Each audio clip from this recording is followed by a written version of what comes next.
Bases loaded, bottom of the ninth, Cubs are rolling down the track, and it's a score. Welcome to the Push to Shout podcast. The Cubs just won the World Series, if you're watching. It's That's not true. big, exciting news. They just blew it out. It's not true. It's not what happened. Congrats to the Cubs ending that curse, you know. It's been a long road, but they made it, Speaking of, I tried to segue, but forget it. Okay. Why do you have a Game Grumps Steam Train Christmas You like it? shirt? I mean, I guess. This was a gift for me. And You're yeah. a huge Game Grumps and Steam Train fan. We all I know. really am into them. You watch all I their like content. their stuff. I watch it all the time. I gotta hear what like the latest guy is up to. Roth, or I actually don't know the guy's name. Forgot his name. You watch all their content. You're right. I do watch all of their content. Yeah, my brother got this for me years ago. That was actually one of the first videos I ever made on my channel. It was right when like JonTron was leaving the Game Grumps, Right. and I thought it was so funny because they treated it like a Watergate kind of scandal where it's like a hush falls over really big deal. the web, and yeah, no one breaks the silence, and so I thought that was really funny. And then there was like a brief overlap period where me and my brother still watched that stuff, but it was just not to last. But it's still got memories. You'll notice here, maybe this might not be too visible, but there's like a stain here. Yeah, I can see that. I Yeah. know what that is. Yeah, I was just watching Game Grumps and got a little excited, but no, it was actually from my, what was it? I think sophomore year at college. You know those little cups of oil that they give you with pizzas that, you know, if you want to kill yourself by heart attack as fast as possible, that's what you use to do it. So It's butter, isn't it? yeah, it's just like butter and garlic. Garlic. But it's got Garlic. the butter has some kind of preservative in it, or I don't know what they do, that just makes it oil. And God, if you look at one of those the day after, God, it's sick. But anyway, I spilled some of that on there, and I didn't notice. And so yeah, this just has a permanent shitty pizza stain on it, but I think it makes the rest it better. Of it went inside you. Yeah, I mean, yeah. that's On many occasions, and It really, does that to I think your that's shirt. what What does it made do me to the your man I am body? today. So welcome to Push to Shout. This is a podcast about video games. I played a video game. I played Civilization 6. Oh, really? Yeah. I actually bought it full price. God. Yeah, I watched Super Huge Bunny Hop's mistake. video on it. He said he liked it. So, you know, I was on the fence. I was putting the feelers out because it had that. You let a game reviewer change your opinion about a purchase? Aren't we just talking about how you shouldn't do that? Well, Don't he's not. trust those guys. He's not like a game reviewer guy. He's I mean, not. he does, He's but not like all the other guys. he's not. Well, that's an important point. He isn't, because he doesn't get paid by like a company to write popular Whatever, stuff. man. Or Being paid by YouTube. It's a pretty big company. I guess so. Google, Alphabet. Still, it's a different audience he's pandering to. He'll make videos about like Japanese like pizzerias that serve Kirby-shaped pizzas. So yeah, it's a different kind of audience. Anyway, fuck you. being You paid by totally the pizzeria. derailed me and Sorry. turned me into an actual blubbering retard. Sorry. Anyway, so I haven't played that much of Civ 6 yet. I've just dipped my toes in the single player for a little bit. What Couple era things did I you get noticed. to? I'm still in the ancient era. I did not play Oh my very long God. at all. I'm playing on a normal speed game though, so it'll take it's a time investment. I noticed in the game setup screen there is a new speed that you can play the game at. So Civ 5 had quick mode, and that was as fast as it would go. And it was faster than a regular game, but if you wanted to play multiplayer, that was still really rough. Like, that took Yeah. forever. Now there's a designated online, they call it online speed for the game to be played at. And it is like substantially faster than even quick mode. Are you just It talking about like the movement speed and the combat speed? No, I'm talking about the progression of the game in terms of quantity of turns. Okay. Like it speeds the game I up. feel like that would fuck everything up though. Well, I don't know what it's like. I haven't played it yet, but that was so desperately needed. Like if you really had the endurance to marathon an entire 12-hour campaign of Civ on quick mode with three other people who aren't getting up and going to the bathroom or leaving for an hour at a time, and like getting a game finished that way is nearly impossible. I've never finished a full multiplayer game of Civ ever because it just takes too long. So fine, maybe it would defeat the point, but it would make it a viable multiplayer game that you could have like a session of. It would still take a long time, but you could like sit down for a night and do it. It's not like, oh, we made it to the beginning of the colonial era, now we have to save the game and no one will ever load it again. I will say the nice thing about quick mode would be you get those classic Civ moments where like people are shooting arrows at helicopters and stuff. Well, because like surely the progression would be so much different sometimes that like the units are just in completely different eras. I love that shit. Yeah, that'll probably crop up. I don't know. I really want to play it, but the trouble is, it's a $60 game right now, or is it 50? I think it's 60. Yeah, full price game, and nobody else has it that I know besides Flimsy. And to play multiplayer Civ, you got to have like at least a solid 3 other people to play it with. I think you could have fun just playing it with one other person. You can, but dual mode is a totally different thing, because really what makes that multiplayer so magical is cooperating and competing. And if you're playing one-on-one, then it's just competing, which isn't as cool. It's not as cool, but it's better than single player probably. I don't know. I've never played. The only time I've played multiplayer Civ, it's been with multiple people, and it's only lasted like a couple hours. But I know that there are people who do go out there and they play with 2 people and have fun doing it. They exist.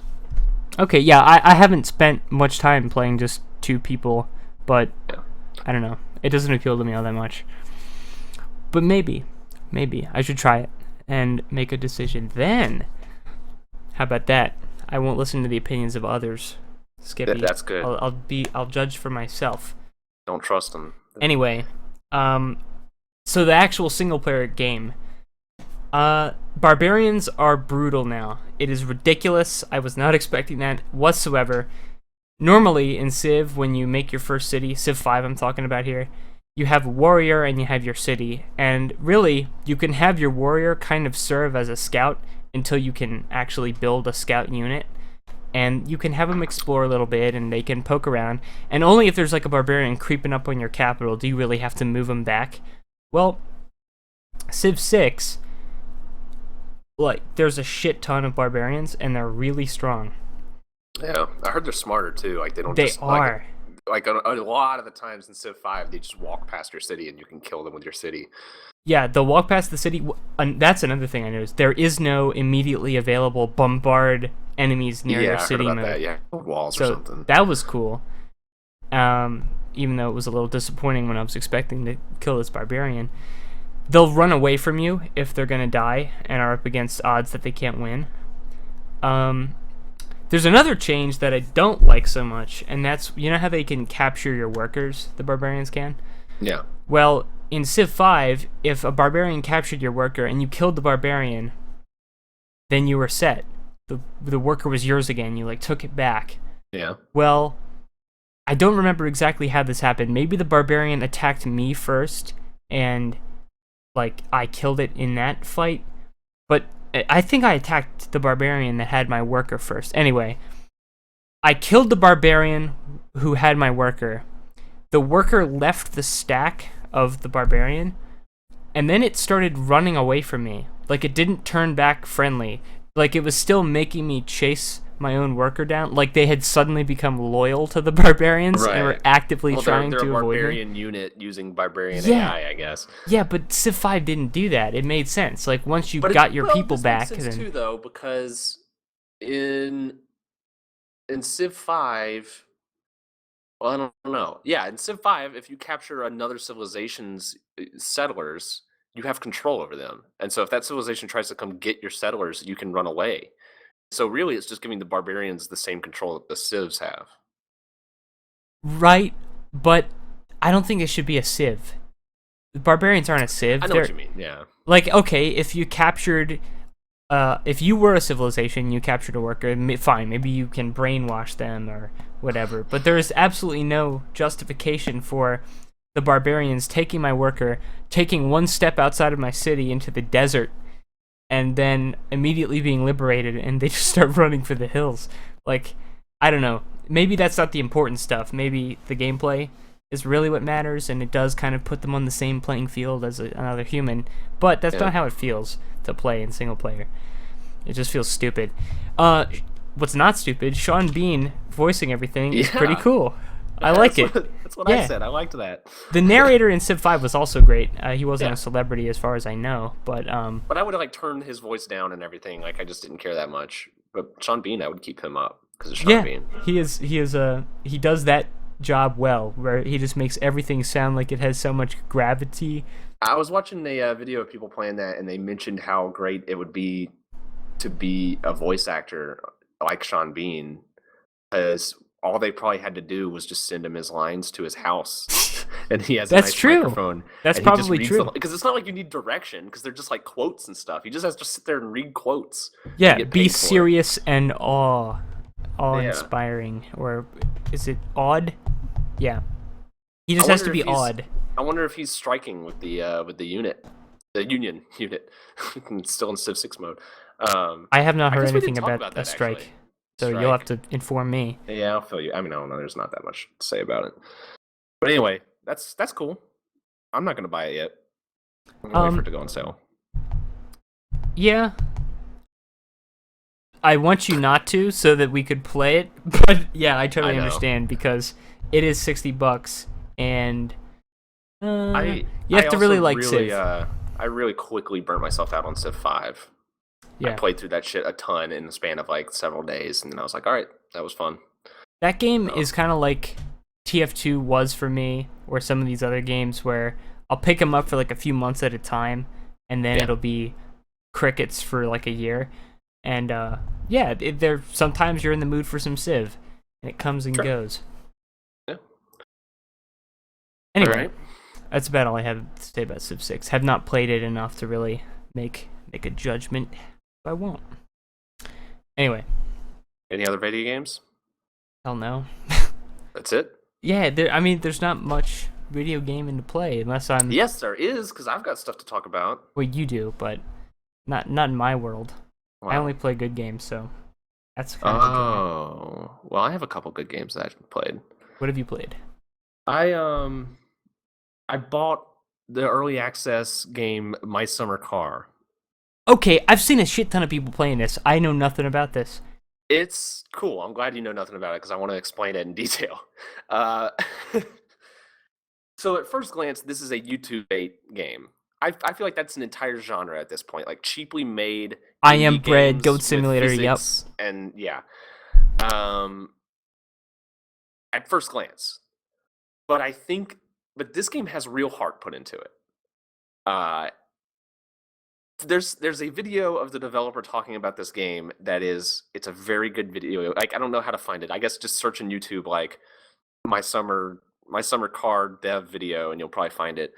But it's this Finnish guy. He can barely speak English, and he has a very clear vision of what he wants to do with this game, which is to create a simulation, not a simulation, more of a encapsulation of life in 90s Finland during the summer with a shitty car to take care of. And do you do maintenance on the car? You build the car with a very, very, very extreme amount of detail. So you start in the house. Also, there's permadeath. It's like one life and that's it. You can turn that off, I think. What's the fun in that? So you got to obey traffic laws and look both ways. You have to drink and eat. You can get pulled over by policemen and get ticketed. You can get into car accidents. Whoa. You can flip people off. And yeah, why does that sound so cool? It's really cool. I don't know. Uh, It sounds you like it shouldn't be that cool, but It is. I mean, it's not like it's the super full featured game or anything. Like it's still very clearly in development and it's very clearly made by one person. But it's pretty impressive. Like the size of the world is really impressive, actually. Like it takes a long time to get from your house to the store. There's like a bunch of dirt roads you have to go on, and then you finally get on the highway and you just motor along it for a while. do you have But a house, like a set house, or can you live in different no, places? you have a house. Okay. And there's not a lot of houses in the world. But uh, but yeah, you start in your house and you walk outside, and in the driveway is the shell of a car. It's just like the chassis, no doors, no hood or trunk or wheels or engine or anything. And then the garage is full of all those parts. And they are parts. I'm not talking about like, oh, here's the wheel, here's the engine, you put them on and you go. It's like, here's the wheels, A catalytic converter. here's the brakes and the mount that the brakes go on and the shocks and the steering racks, and the engine has probably 100 parts to it. Oh, cool. The cylinder head, the gasket between the cylinder head and the engine block, Does it actually flywheel. teach you about cars? No, it teaches you Ah, nothing. okay. There's no tutorial, no guide, no tips. You're just there No, I with mean, a bunch of parts. that's what I Um, mean. Like, does it force you to figure out how cars work? So it would be really cool if you could figure it out. I think you could figure it out, but it would be very tedious. I haven't tried following a guide yet, but of course there's already guides online about like, okay, here's how you put together the car. Um, but I put together a significant amount of the car without a guide, like the wheels and the brakes. I put the car into a point where it can roll. And that's like as far as I could get, because like it's like I know where this part vaguely goes, but I can't. You don't have to get it right on the spot to lock it in place, but you have to get close enough where you're not sure if you're doing it right or not, and so it's just Okay. really frustrating. Like, do I need another part here before I can put this part on, or do I need to not screw this in? By the way, there's there are bolts everywhere, and you have to choose the correct spanner size to screw the bolts in. It's That's good. absurd. And you like carry your toolbox around, you put it on the hood of the car while you're working, and you flip up and you change your your spanner size as you go. It's That's awesome. ridiculous. That's Um, cool. it is cool. But luckily, you also start with a van that is fully operational and a large truck which has a tank on the back for sucking out people's uh, septic tanks. That's one of the jobs you can do. They'll call you up on the phone and they'll be like, "Hey, I need my septic tank cleaned out," and you have to drive there in your truck and suck it out. Your job is to suck shit. Yeah, that's one of Oh the my jobs. There's a couple god. jobs you can get, but that's one of the jobs. And so you can suck the shit out of their hole in the ground while cursing and flicking them off and doing whatever you want. And they're just sitting there watching you. And then you can park the truck in such a way that you release the handle and all the shit comes out and sprays all over them. And so that's pretty great too. Uh, it's a really good game. It's completely ridiculous. I need to upload a video. I meant to do it before we came on, actually. A highlight from my stream in which it's very easy to die in that game. You can get in a car wreck, or you can get in a car wreck and just die, or you can get in a car wreck and survive, but your car can't run anymore and you're out in the middle of nowhere and die of like thirst. Also, when night falls, it gets really, really dark, and so I there is a I'm not gonna spoil it, but there was a moment in my stream where I need to upload a video of it. Yeah, it's actually genuinely a lot of fun and goofy and autistic. I do think that you could learn about cars doing the game, because like everything's labeled and you're putting it all together, and even if you're following a guide, it's like, okay, well, now I know what that part is and where it goes. And also, once the car's together, like you can tune various parts of the engine and stuff to try to make it faster and buy new parts by mail-in order and stuff. It's completely absurd. Can you fuck it up and have the car explode? Not explode, but can you make the car I'm sure malfunction? You can fuck it up. I'm sure you can really make that car malfunction. It seems like a very detailed simulation of a car. That would be cool. And apparently, like the mechanics are good enough that like if you had a racing wheel, it would actually be a lot of fun to drive around and like do rally races and stuff. Like they have racing events and stuff, and apparently, like from what I've seen so far, the physics seem genuinely good. So like you could actually race in that game and have fun. But yeah, it's ridiculous. And then I also I bought. It was on sale on Steam, so I bought the A10 for DCS, which is a very similar kind of game because of its absurd amount of detail. And I started up the A10, flew it, and landed it without incident and without a guide, which is a feat because there's a lot of switches that you need to switch to get that thing started. Were you just fucking around? Pretty much. I mean, yeah. But I'm gonna start learning about that thing and like figuring out how to fly it. The fun of that game to me is just like learning about how to operate the machinery, and like figuring out like, okay, this is what all these systems do and everything. It's a slow burn. I also got a new joystick. Oh, sick. Yeah. How much are good joysticks? A really good joystick is a few $100s. A decent joystick is like probably between $100 and $150. And anything less than $100 is cheap, I would say. But the one I had before was $30. And it worked, don't get me wrong. Like, it was fine for most people, probably. But flying helicopters, you need a ton of control. And like, you have to make very small movements. And so I had to use this big, like, what would you call it? Input curve. Like where input curve? Yeah, where what else would you call it? I don't know. Like but acceleration? Like does it go faster as you move it? Towards the inside of the joystick, like it doesn't do as much of an input, but then towards the outside, like the curve goes higher, and so you can set that in the game. Okay. And so with a helicopter, like I had this huge curve on it because I had to make the tiniest inputs, but my joystick was not sensitive enough to do those inputs. So the theory there is like if you had a perfect joystick, it would be 1-to-1. I wouldn't say 1-to-1. No, I mean, yeah, I guess. The helicopters are a problem because the way that it's called helicopters cyclic. Are a problem. Yes, they are. The way their cyclic works isn't the same as the way a joystick works, just fundamentally. And there's not really much of a way you could simulate that without like. I'm sure someone's done it. I'm sure someone's built this like rack, but like a helicopter cyclic does not rotate on an axis the way a joystick does. Like it just moves left and right. Almost. Okay. It's either a stick going all the way to the ground, so it doesn't twist very much, or a lot of them are like a stick that comes out the top and goes over and goes down where like it's even less like a joystick. And the movements are, you have to make a ton of tiny movements, like I said, and it's very smooth. And when you let go of it, if you were to let go of it, it would kind of center itself in a logical place, when with a joystick, it always centers itself at 0.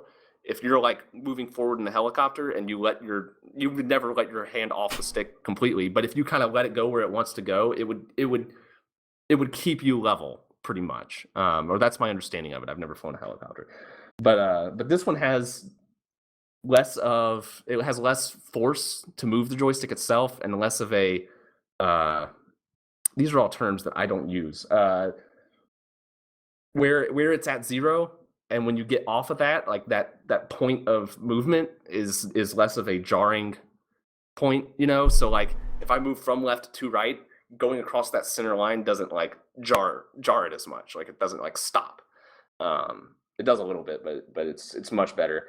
And there's a lot more buttons and stuff. And then there's a separate throttle, which is nice to have. It's the Cytec X52 for those 3 people listening that care. I'm disappointed in it though. Ancient, I don't even know what game it was for. It was some space shooter for like Windows ME or something. But when I was like real little, we had a Cytec joystick of some kind, and I think we only played this one demo game, and it was not very good. But I just remember that was so cool to be able to fly around and shoot with the joystick. And it was cool. The same company. I remember that. Yeah, I guess they've been making them for a while. I like it a lot more than my previous joystick, but I paid like $120, $130 for this, and it doesn't feel like I would expect a $120 or $130 product to feel. Like it's just like plasticky, and like it's got sliders and stuff, and they're not very precise. So like I tried to use a slider for zoom in the game, which is very important, but it'll sit there and it'll shake back and forth because it can't find that point where it is. That sucks. It's like, well, fuck? That should be something that should be worked out, you would think. And then apparently, if you try to call SciTech, they were bought out by Logitech, so they tell you to call Logitech, and you call Logitech, and they say, "Oh, well, we don't have support for SciTech products yet," so you're just completely fucked. But it's good enough for what I'm using it for. Don't get me wrong. I didn't buy top of the line. Top of the line would be like the Warthog stick, which is a 1-to-1 version of what the Warthog stick looks like and the throttle looks like. So that's like $350, I think. I wasn't willing to go there. That's fair. But yeah, that's enough for an Oculus to throw in with your PSVR at the very least. So I don't know. I'm disappointed, but at least I've got something that works a lot better than my last one. I can fly a helicopter now. Like previously, it was a challenge. So with all that nerdy shit out of the way, one that more nerd thing to crap. I think those are the only 2 video games I played. You know what I've wanted to play is Thumper. Have you heard of that? Yes, I played it. Oh, really? Well, I'm glad I brought it up then. Mind you, only at a GameStop. Yeah. But I did play it. It's not that good. I've been hearing everyone. I don't think it's that good. It's raving. It's a rhythm game, kind of. Yeah. And it's cool. I can't ever picture myself playing that for a long time, or for even long I'm shocked sessions. to hear you say that because I don't you're know. the rhythm game guy. Yeah, but that's the thing. It's one of those rhythm games where I don't really. I enjoy rhythm games that really let you feel it, where there's like strong feedback between the rhythm, and it's more about like finding the rhythm and figuring it out than just like seeing. Have you seen the later game stuff? No, I only saw this game, demo, and part of it may be just because of how slow the demo parts were to make it exactly. like I've accessible. seen some videos of that game, and it seems like it starts out extremely slow to teach you some basic mechanics. Okay, and then it ramps up significantly. Apparently, it gets pretty difficult. So, check out some videos of later levels and see. I will. But I make a distinction between. Kind of game. I make a distinction between like the Guitar Hero kind of rhythm game and like the Rhythm Heaven kind of rhythm game. Well, and I like Guitar Hero a lot. I know. But when it's about looking at the visuals to figure out what you have to do and to react to them quick enough, that's not the kind of rhythm game I like. I like where you have to figure out what the rhythm's asking of you, and you just join in the groove of it, if that makes any sense. Where you're not having to glue your eyes to the screen to play necessarily. I'd have to play the game to know, but it seems like maybe it's more like that than you think. Okay. I at least know that its basic concept is that it gives you a sequence, and you repeat the sequence until you get it. And the sequence is relatively short, like 15 seconds long. That seems like it's the premise of the game. And so eventually you'd learn the sequence, and it would all be about the timing, right? I don't know. I'm interested in that game still, but I was surprised to hear you say you didn't like. I'll play it. I only played a little bit, so I'm being too harsh on it. I shouldn't have said it's not good. Yeah. I don't know, but I was not super impressed, except by the visuals. The visuals are awesome.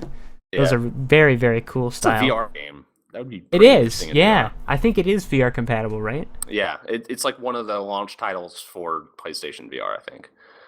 I would want to see that. Because some of the effects as you're tunneling down and the environment's going on, if you could look around and see that man. It seems like that would be really neat. I am getting to the point where I think I want VR, like sooner than later. Me too. But now I feel like I'm not an early adopter. Exactly. I've waited long enough. When's You're getting next the worst one gonna? hardware. Yeah. And like, have you already seen the shit that came out of Valve where they were showing some of the prototype stuff for like their next edition of the Vive? No. They were showing controllers that they wrap around your fingers, and so like you hold them almost like a glove, I guess. Almost. Oh, does it detect your fingers? And it detects your fingers, and I think it detects them individually. And damn. And it detects like a half grab and a full grab. Shit. And so, like, the possibilities like blow my mind. That is massive. Yeah, they're Picking something up fucking. and grabbing it in 3D space, I that would hope. be awesome. I don't trust Valve to carry it through, but I hope that they go all in with this fucking VR shit and they don't just drop it, because they could totally just drop it. They But could, but HTC, I guess, is like, very involved, so maybe they would keep them going. I don't know. I don't know that relationship, but Valve is who I'm looking at as like, okay, they're the ones that are figuring shit out. Oculus is nah. oh I yeah, don't yeah. trust Oculus. Neither do I. I think they're And done and in my Sony's doing book. their own thing, whatever. But Sony, I think part of the cool thing they bring to the table is the games. yeah, definitely. They There's have the what's the best name of games. that game? It's like came out on the PS2 originally. You're like flying around. It's very stylized. And Res. Rez, yeah, yeah. So like Rez and Thumper are two of the games I want to see most in VR. To actually, Yeah. games.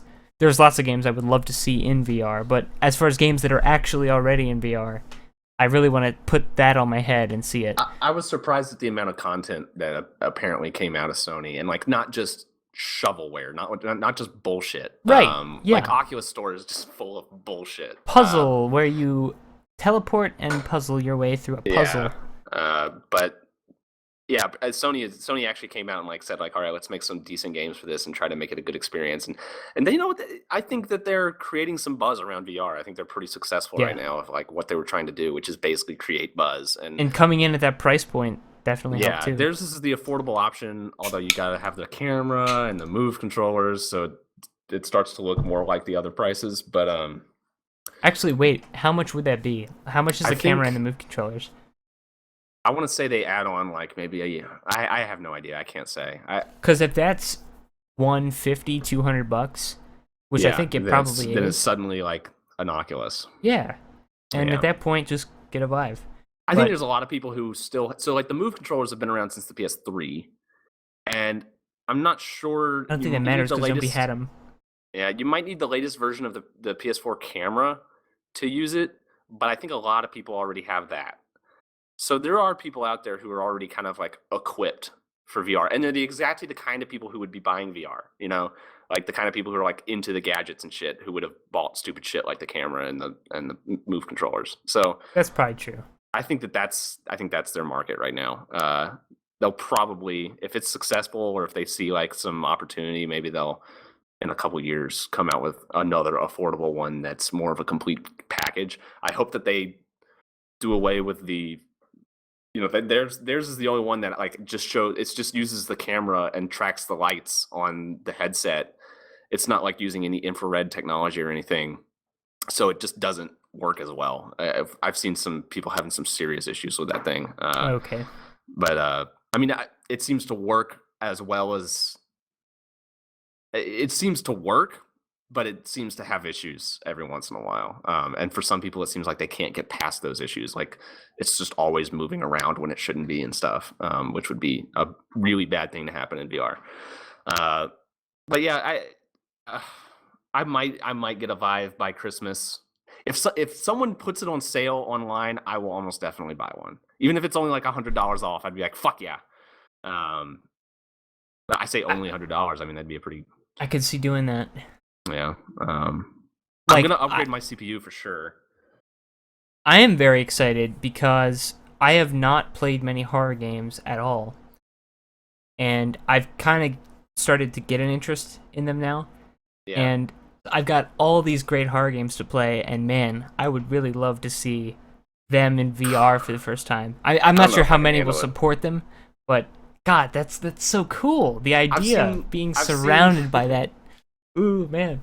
I've seen some disastrous results of horror games in VR where like it doesn't work at all and they're just not scared remotely. But then I've also just even imagining it is like, yeah, no, I could see where that could really freak you out. And that's how all horror is, I guess. Like I remember watching the first Paranormal Activity movie.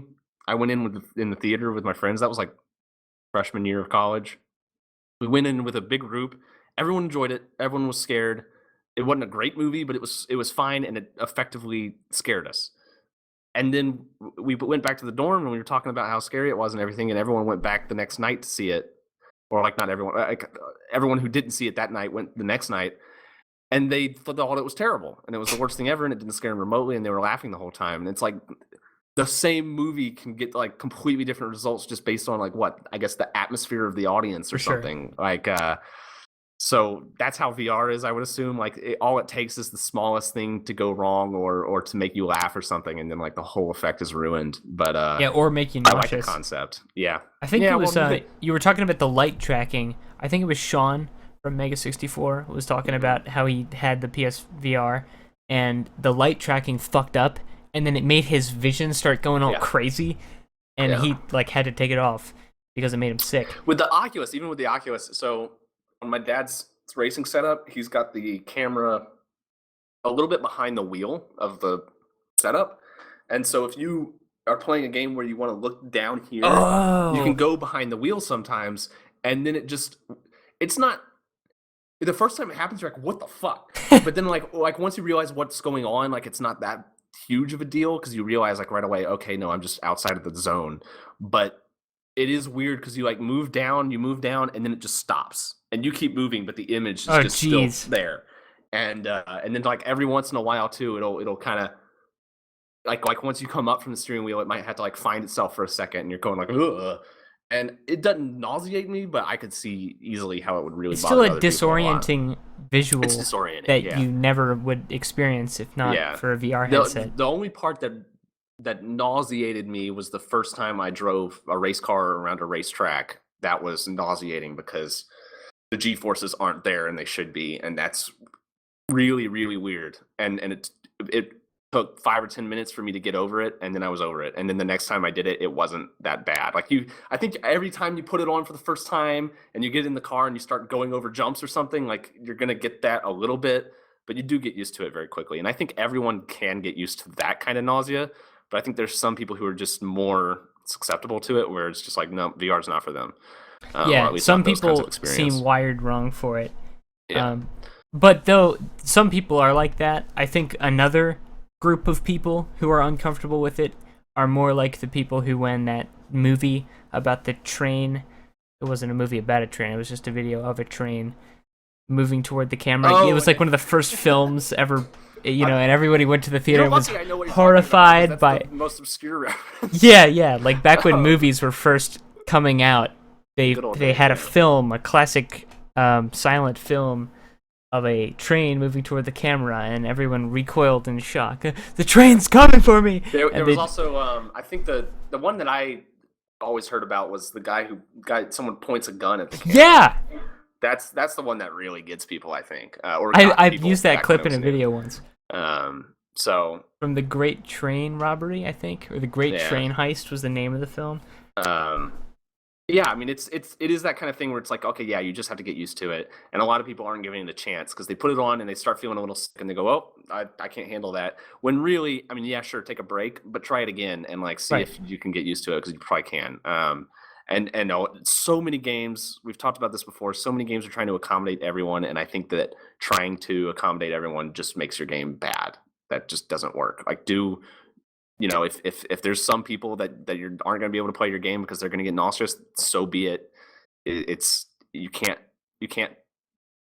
cripple your game trying to accommodate everyone. I was seeing an argument online one time that oh fuck, what game was it?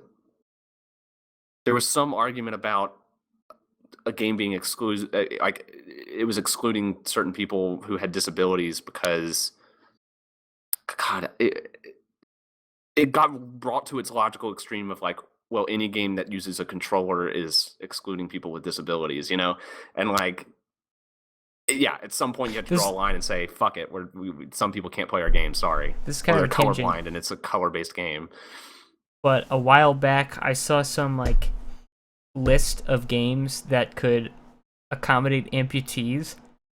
Like, if you only had one hand, then these are games that you can play and have the full experience. When I was buying my joystick, a lot of people don't like, it has a twist for the rudder, which is not at all what any real-life joystick does, because usually you use your feet for rudders. But, that's a whole separate thing that you don't want to buy. So it has a twist. And a lot of people complain about it because they do want the full experience and they get rudder pedals. But I saw someone in like an Amazon review. They were like, "Well, I don't have any legs, or I don't have control over my legs, or something." And they're like, "So it's it's accommodating me," and so that's really nice. And I was thinking like, I never would have thought of that. Never would have thought about like trying to accommodate someone who couldn't use their legs, because that's something you never think about with video games. Right. But yeah, I mean that's going to be more of a reality with VR too. But Yeah, everyone's legs atrophying out from under them, and all they have are. That's going to be our exercise in the future, is getting into VR. Jesus. Put the lifting of the headset, like that. Whew, that was a good workout. Yeah, damn. Whew. Really pumped the iron today. Job Simulator. Job Simulator is really just training us to actually do jobs in VR. You're playing Job Simulator, you're doing like a fake surgery or something, but really you're doing a real one and you just don't know it. Like Ender's Game. Oh, fuck, yeah, that is the plot to Ender's Game. Damn, thought I had a really cool idea there. Well, speaking of sci-fi fiction... Okay. I've been watching Westworld. All right. This is the turning point for me. This is where I'm either going to get... This is where I'm going to get on the train, or it's going to pass me by. Well, you're getting on the train, because I'm about to glow about Westworld. All right. Westworld's great. I know nothing at all about it. I know it's called Westworld and that it's popular right now. I'll tell you the very basic concept is that it's the future, and humans have become bored to the point where they've created a theme park which is a simulation of Western life. But it's not VR. It's robots that you're interacting with fake humans, but they're physical fake humans. So you're actually there. LARPing. Yeah, it's LARPing. It's exactly like LARPing. But no, it's this entire region of the West that they're maintaining that's full of, I guess you could call them NPCs, but they're actual physical beings. And when they get shot, they die, but then you take them back to the shop and you fix them back up and you put them back out there and you erase their memory and they don't remember being shot. And so, of course, tons of sci-fi potential there, what makes a human and all that shit. Like if you can't tell the difference between them and humans, then like, does it matter that they're robots when you're inflicting pain on them? That kind of thing. And it is real fucking sci-fi in a world that doesn't have a lot of real sci-fi coming out these days. Like a lot of things use sci-fi as a setting, use the future as a setting, but they don't explore sci-fi themes. They don't like say like, well, how does this change your life? But Westworld is all about that. Like what are the philosophical consequences of what is happening in this world? And so more of a Ghost in the Shell, Matrix kind of. Yes, yeah. Blade Runner. First thing I thought of was Star Trek: The Next Generation episodes that take place in the in the VR room. Nerd. What do they fucking call that room? I forgot. The holo room. Holodeck. Homodeck. It reminded me of holodeck episodes of Star Trek. Okay. It reminded me of holodeck episodes of Star Trek because it's that kind of thing of like fake worlds, exploring sci-fi elements, all that shit. And I love it, and I've got a lot of good things to say about it. First of all, okay, if I were to describe the themes of the show, I thought about this today and I came to a conclusion that this show is it is Blade Runner crossed with The Truman Show.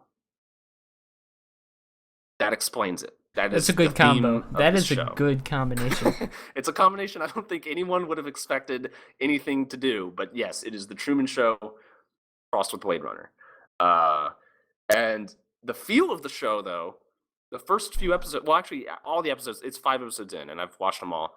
And I'm getting really, really strong Lost vibes. But in a good way, not a bad way, because as you know, I don't like Lost. But I did like the first couple seasons when it was setting up the mysteries. And right now, it's setting up the mysteries. Their dominoes being stacked. Oh, yes. And I'm real interested. And I'm terrified that it's all going to go wrong and they're going to ruin it. Also, it's HBO, and I feel like that's unlikely. I mean, I think Game of Thrones is not as good as it was at one point, but it's still great. So like HBO has a good track record when it comes to series, and so I trust them a bit more than I do fucking ABC or whatever. Or AMC. Even AMC, AMC and FX are like the best of the worst. You know, they're the best of the primetime cable. They make weird decisions, but Yeah, they're about as good as you can go unless you start looking at HBO. the premium shit. Right. But yeah, this is I cannot recommend Westworld enough. I mean, I don't know, maybe it'll all go wrong and they'll ruin it. But right now, it is. I'm fucking picking up everything it's putting down. I'm loving it. Well, it's great. I'm gonna watch it. You should. I'll watch it, and I'll. Is it still airing? Like, how many episodes are supposed to be in the season? The 5th episode just came out Sunday. I don't know how. I don't even know if they've announced it. They probably have. I don't know how many episodes are in the season. I would assume like 10. I would assume. The second season seems like a foregone conclusion at this point, right? Almost definitely, yeah. I mean, I don't know how long the show will go on. I don't know if they know how long it'll go on. But I know that the original Westworld ends with all the robots revolting in the park and killing all the humans. What do you mean the original Westworld? Westworld is a novel by Michael Crichton. Is that his name? Crichton? Yeah. Is his first name Michael? I don't know. Anyway, it's by that guy, and then it was made into a pretty popular movie, I think, in the 70s, and I haven't seen the movie. Yeah. Okay. I haven't seen the movie, but it was a pretty popular movie in the 70s, I think, and yeah, I do know that the movie ends with all the robots killing all the humans. I would assume the show's going in the same direction, but who knows how long it'll take to get there. They are already setting up like. Not like a rebellion or anything, but they're setting up, not to spoil anything, but they're setting up the robots like figuring out that there's something wrong with their world, you know? And it's interesting. Yeah, pretty good. It sounds that way. I think I'll get on this train. Definitely. I think that there's almost no downside to getting on this train except if everything is a disaster and then you're really disappointed because the show doesn't go in the direction you want it to. Oh, another thing that to get you on the board, I was reading some discussion about it on the internet, and someone mentioned that one of the characters, the thing that he's doing with the game, I'm not going to spoil anything, but the thing that he's doing with the game, it has some similarities with the genocide route in Undertale. And I started thinking about it, and it was like a really apt comparison. And I don't think that the show will go anywhere near as far of like with the meta commentary as Undertale does, but it's already like touching on that of like he's playing the game in a way that it's not intended, but the game is accommodating for him and stuff. Like, I won't spoil it, but fuck, that's awesome. That show's gonna go some places, and I can't wait. I'm really excited about it. I haven't been this into a show since, I don't know, The Sopranos, maybe. I'm not saying it's as good as The Sopranos, don't get me wrong, but it's one of those shows where it's like, I need to watch the next episode, and I haven't felt that way for a long time about a television show. Well, shit. All right. I'm on. Yeah. I'm on board. Everyone should be. It's fucking awesome. And it's a video game show. And there's like references to video games, but not in a heavy-handed, like obnoxious roll your eyes way, but in like that makes sense. Like, NPCs are giving quests to people, but they're doing it in like a really subtle way. Kind of. When I say really subtle, I mean it's obvious enough that they get it. But like, you know, someone trips in the middle of the street and you help them up, and they're like, "Thank you, stranger. By the way, I heard of like some treasure out over the hill." You know, that kind of thing. And then like a guy like shoots some guy, picks up his gun and says like, "Oh, it's an upgrade," and it's like, "Oh yeah, sure, he's upgrading his loot," you know, that kind of shit. There's loadouts, like you load out with your fucking costume before you go out there. Like it's probably kill each other, right? Well, not humans. So that's it's kind of bothers me at the moment, but I know that there's, you know, reasons behind everything. But like, so humans aren't going to kill each other because it's a theme park, and like you can't have humans killing each other. But you can. But that's what I thought. That's what I thought the show was going to be about. Was like you go into the Westworld and you compete almost, like not like a Hunger Games thing or anything, but like you're getting in duels with people and stuff. But really, the humans so far don't interact with each other very much. Really? They're playing through the game, and it's like a story. that they're playing through. It's more like that. It's not what I expected when I heard the concept of the show. And you can't kill other humans. As far as, I mean, they're actual other humans in the, you're not in VR. So if you were to shoot someone, you would actually be killing them with a gun. Well, right, but it's a big open Western area with. Yeah, I agree. There's a lot of stuff they haven't really explained. The mechanics of the game haven't all been explained. Like, you can kill hosts, but hosts can't kill humans, but hosts can kill each other with their guns. And so I guess the guns, like, whatever, have some sci-fi thing that it doesn't kill you, but it like hits you like a paintball. Like, it'll knock you back and bruise you. Oh. But also, like, if you can't be killed by guns, where's the challenge? Like, they keep talking about how, like, the farther away from town you go, the more challenging or dangerous the game becomes, but you still can't be killed. You could be restrained physically and, like, put in jail, but you could just stand there as everyone shoots at you and shoot them, and characters have been doing that. I don't know. Not everything's been explained yet. There's a lot of weird stuff like that going on where it's like, I'm sure there's a reason behind all this stuff happening. It's weird, but I totally recommend it. I love it. It's fucking great. Okay. Yeah. Well, and it's a video game ass show. I love it. It's the most relevant to our podcast that a television show that we've talked about has come. Maybe so. Oh, speaking of, that's it for me. Speaking of watching shit, I saw John Wick finally. You ever see that movie? I've been meaning to watch that movie. Oh, actually. Man, yeah, is it good? It is so cool. I heard some people get murked in that movie. Some people get shot. Yeah, people get murked. There's some people getting killed. It is not like the good guy going on a badass rampage, but not making too much trouble. No, he's like an ex-bad guy seeking revenge, and he just shoots people in the head, and like, I think he like stabs a guy with a knife down through his chin, up into his skull, and like holds his face right up to him and looks him in the eyes as he brings him down, and he dies. Like, it's so good. The choreography of all the fight scenes is amazing. It is legitimately amazing how they put those scenes. Right? Yeah, and he does all the shit himself, as far as I can tell, and it works. Maybe some of it, but really incredibly convincing action. Like, all of it, you see the action and the reaction for everything. If a punch is thrown, it doesn't cut away when it connects. You see the wind-up, you see the delivery, and then you see the recoil. And everything has so much energy, and the movement is all perfect and exciting. And even just the basic setups of the action. Get going. Well, it's funny you brought that up because I was just like browsing through, I think, like Amazon Prime instant movies that are like free or whatever, and John Wick was one of them, and I was like, oh fuck yeah, I should watch that. So yeah. But it's more fun if you watch it with somebody else who is into that kind of thing.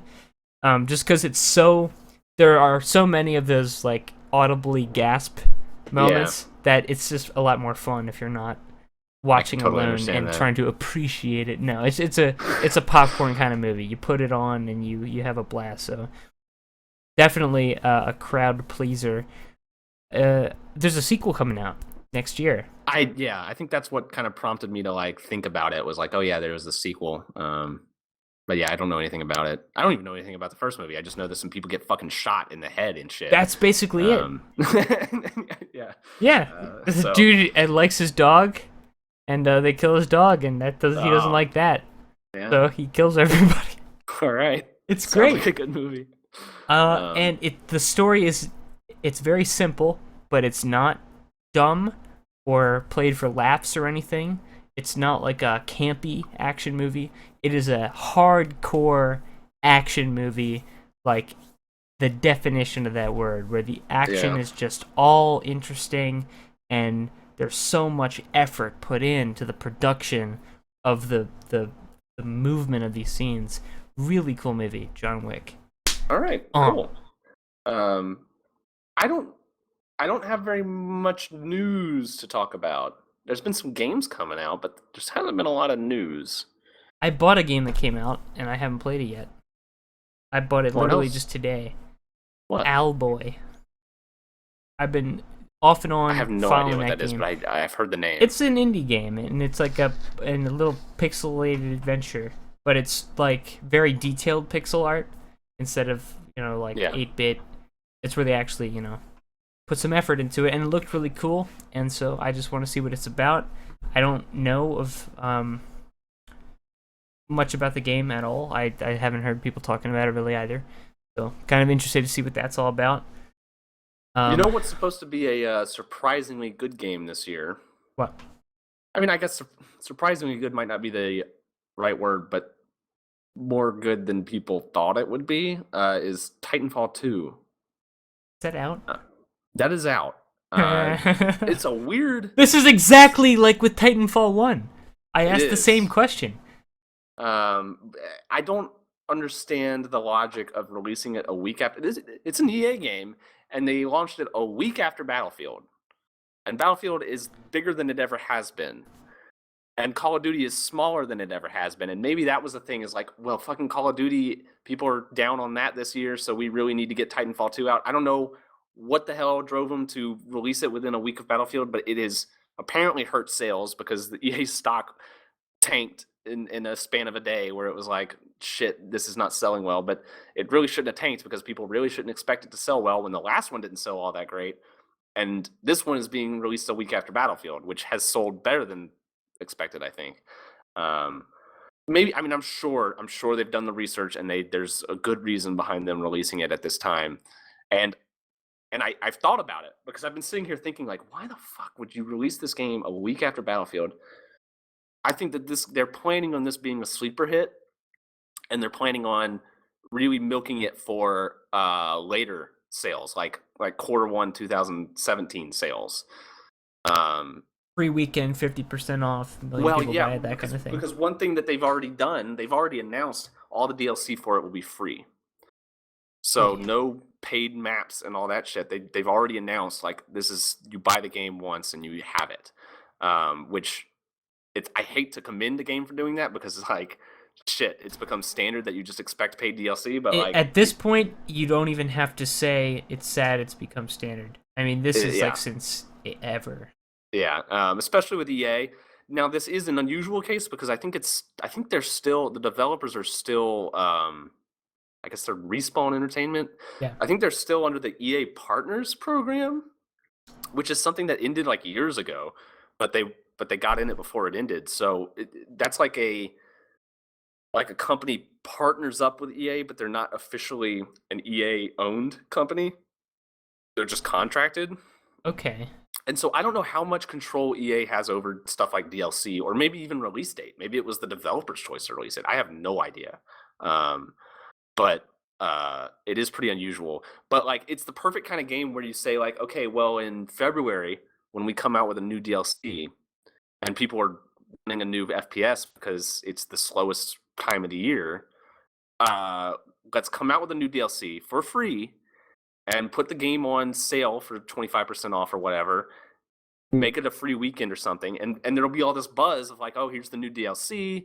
Oh, I'm gonna buy the game now because I didn't buy it back then, but I don't have to pay any extra for this DLC. I think it's gonna be that kind of thing for them where they are like relying on it kind of having some lasting appeal. And so Sure. far from the people who have played it, people are actually kind of raving about it. Like they really, really like it. The multiplayer and the single player, which if you recall, Titanfall 1's single player was a series of multiplayer matches with some voiceover.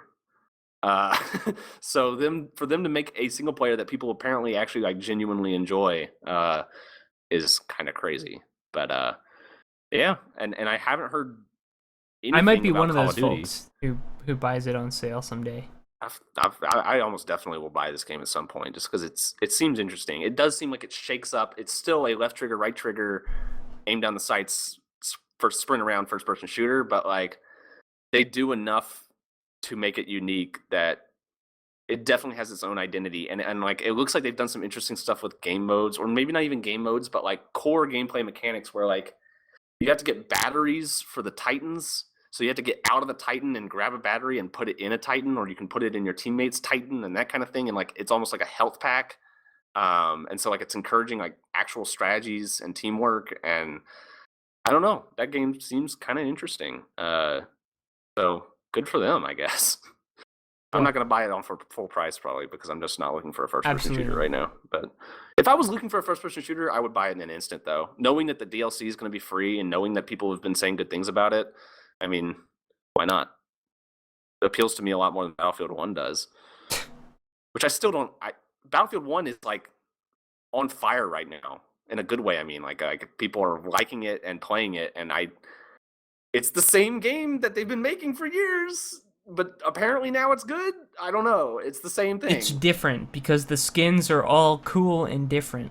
Yeah, the automatic weapons are old looking now, but they're They still make fucking old automatic sounds too, like weapons.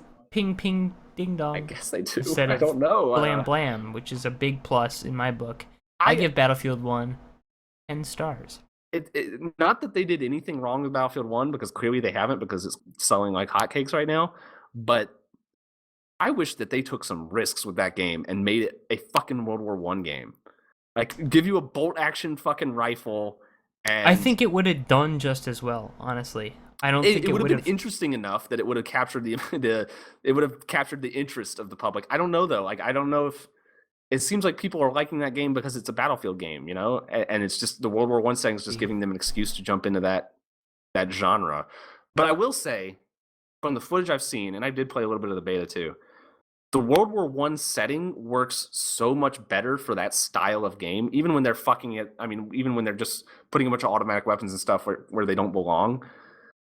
Seeing a bunch of people sprinting around and dying and explosions and all sorts of shit happening makes a lot more sense in a World War One context than it does in a modern warfare That's true. context. That yeah, It's soldiers are always not as bothered me. expendable as they once were.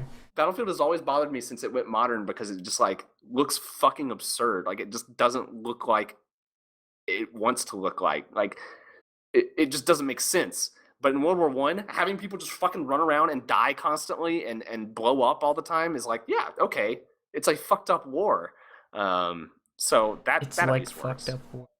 It's a fucked up war, man. F. Scott Just Fitzgerald. hashtag just World War One things. You hear about this? No. Well, now you made me. Uh, the Battlefield account tweeted out a couple of pictures of their game and said hashtag just World War One things, and it was stuff like Jesus. It's just stuff like when your squad is on point and it has like a World War One squad in front of a burning zeppelin, and then the worst one was when the club is lit or something like that, and it's a fucking guy flamethrowering a bunch of people, and it was hashtag World War One things. They got some flack for that. Yeah. One day that's gonna be like 9/11 stuff. EA is gonna advertise Oh, Battlefield God. 12, Battlefield 2001, and they're gonna advertise it with just 9/11 things. And they'll say like when both your towers be on fleek or something. End of the podcast. Good night, everybody. Thank you for tuning in to Push to Shout. Next week, there'll be another Push to Shout, but not this week because you just listened to this week's Push to Shout. Does this make sense? It's I think we true. can confirm these facts. That was all correct. Doug Harris, Doug Walker, Doug. What? Nostalgia Critic, can we get a confirmation here? Okay, Just end the fucking podcast.